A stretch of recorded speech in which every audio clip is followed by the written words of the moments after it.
Rosy Cheeks skipped down the path, her bright red boots crunching on the gravel.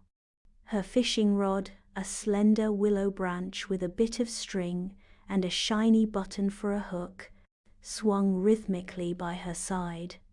Today was the day she'd finally catch a fish. The creek gurgled merrily, a silver ribbon winding through the green meadow. Wild flowers, bursting with color, dotted the banks.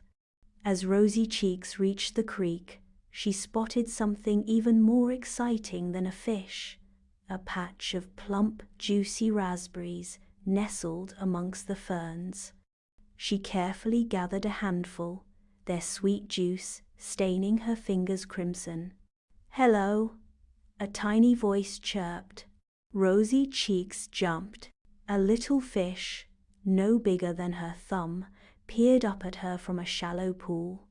"I'm Finny," the fish said, wiggling his tail. "Those are delicious-looking raspberries." Rosy Cheeks giggled and offered Finny a berry. He nibbled it delicately. A deep croak interrupted their conversation. A large green frog, with eyes like shiny marbles, sat on a lily pad. "Ribbit, mind if I join you?" he asked, hopping closer. Rosy happily shared more raspberries with the frog, whose name was Ferdinand. Suddenly, a pair of bright eyes peered from behind a willow tree. A raccoon, with a bandit's mask across his face, cautiously approached. He sniffed the air, then shyly asked for a raspberry. Rosy Cheeks, never one to refuse a friendly face, gave him a few.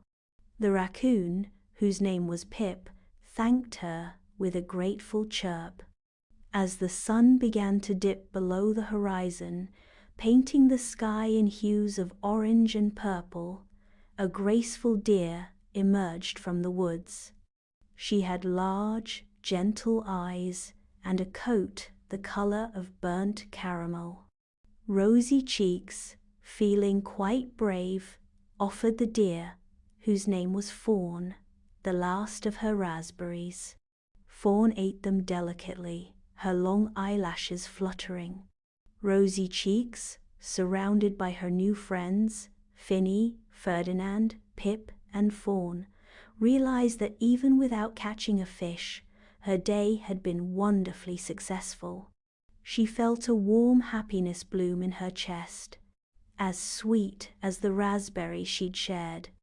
As twilight deepened, Rosy Cheeks waved goodbye to her friends and skipped home, her heart full of joy and her pockets filled with the memory of a perfect day by the creek.